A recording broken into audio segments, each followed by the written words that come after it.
नमस्कार, उत्सव चैनल पर आपका स्वागत है। आज हम दानवीर कर्ण के बारे में जानेंगे। महाभारत की कथा में कई महान चरित्रों का जिक्र आता है, उन्हीं में से एक है दानवीर कर्ण। भगवान कृष्ण हमेशा दानवीर कर्ण की प्रशंसा करते थे कि वह बहुत ज़्यादा दानी है। वहीं अर्जुन और युधिष्ठिर जब कोई भी दान करते थे तो भगवान कृष्ण उनकी प्रशंसा नहीं करते थे। यह बात अर्जुन को बहुत खलती थी और एक बार अर्जुन ने उनसे पूछा कि हे पार्थ, आप ये बताइए कि हम जब भी दान करते हैं तो आप उसमें हमारी प्रशंसा क्यों नहीं करते हैं। तब भगवान कृष्ण ने कहा कि समय आने पर बतलाऊंगा। एक बार की बात, एक ब्राह्मण युवक अर्जुन के दरबार में आया और उनसे हाथ जोड़ करके विनती करता है कि मेरी पत्नी की मृत्यु हो गई है तो मुझे चंदन की लकड़ी चाहिए। और अर्जुन उनसे कहते हैं कि आपको चंदन की लकड़ी जरूर मिलेगी। वह अपने दरबारियों को आज्ञा देते हैं कि चंदन की लकड़ी का इंतजाम किया जाए। संयोग की बात, उस दिन महल में एक भी चंदन की लकड़ी नहीं थी और अर्जुन ने यह कहा कि तुम राज्य में पता करके जल्दी से चंदन की लकड़ी का इंतजाम करो। और दरबारी पूरे राज्य में गए लेकिन उन्हें चंदन की लकड़ी कहीं भी नहीं मिली। तो अर्जुन उनसे निराश होकर के हाथ जोड़ करके बोलते हैं कि मुझे माफ़ करिए, मैं आपकी कोई भी सहायता नहीं कर सकता। यह सब वृतांत श्री कृष्ण देख रहे थे। तब श्री कृष्ण ने उस ब्राह्मण से कहा कि एक स्थान है जहाँ पर तुमको चंदन की लकड़ियाँ मिल सकती हैं।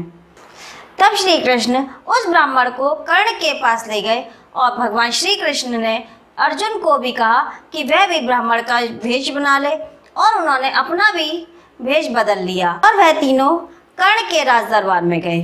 वहां पर जाकर के भी ब्राह्मण ने भाई कहा कि मेरी पत्नी की मृत्यु हो गई है, कृपया मेरे को चंदन की लकड़ी का इंतजाम करवा दें।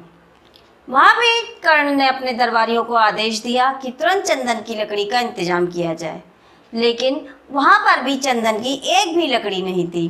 अर्जुन की तरह कर्ण ने भी सारे राज्य में अपने दरबारियों को भेजा और कहा कि चंदन की लकड़ी का इंतजाम करके लाओ, लेकिन संयोग की बात, उस दिन वहां भी कहीं भी चंदन की लकड़ी नहीं मिली। जब दरबारियों ने आकर के कर्ण को बताया कि चंदन की लकड़ी कहीं भी नहीं है, तब वह ब्राह्मण निराश होकर के लौटने लगा। तभी अचानक से कर्ण ने कहा कि हे ब्राह्मण युवक, आप थोड़ी सी और प्रतीक्षा करिए। तब कर्ण ने अपने दरबारियों को आदेश दिया कि मेरे महल में जो चंदन के खंभे लगे हुए हैं, उन चंदन के खंभों को तोड़ दिया जाए और उसमें से चंदन की लकड़ी उस ब्राह्मण युवक को दे दी जाए। इस तरीके से कर्ण ने उस दिन चंदन की लकड़ियों को उस ब्राह्मण युवक को दान किया। दान देने के बाद वह ब्राह्मण युवक खुशी खुशी अपने घर चला गया। तब भगवान कृष्ण ने अर्जुन से कहा कि तुम्हारे यहाँ पर भी, तुम्हारे दरबार में भी चंदन के खंभे हैं, लेकिन तुम्हें ये याद नहीं आया कि तुम उन खंभों को तोड़ करके उस ब्राह्मण युवक को लकड़ी दे सकते।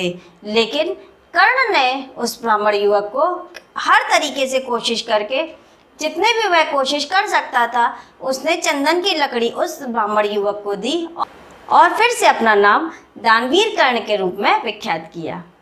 उसके बाद भगवान श्री कृष्ण अर्जुन से बोलते हैं कि दान वह नहीं जो सामान्य स्थिति में दिया जाए, बल्कि दान वह होता है जो कि अभाव की स्थिति में दिया जाए।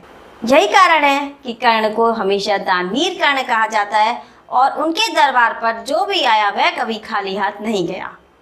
तो मुझे उम्मीद है इस वीडियो से आपको कुछ जानकारी प्राप्त हुई होगी। अगर मेरी वीडियो से आपको थोड़ी सी भी जानकारी मिलती है तो प्लीज़ मेरी वीडियो को लाइक कीजिए और मेरे YouTube चैनल को सब्सक्राइब कीजिए, साथ ही Facebook पेज को फॉलो कीजिए। तो इस वीडियो को देखने के लिए आपका बहुत बहुत धन्यवाद।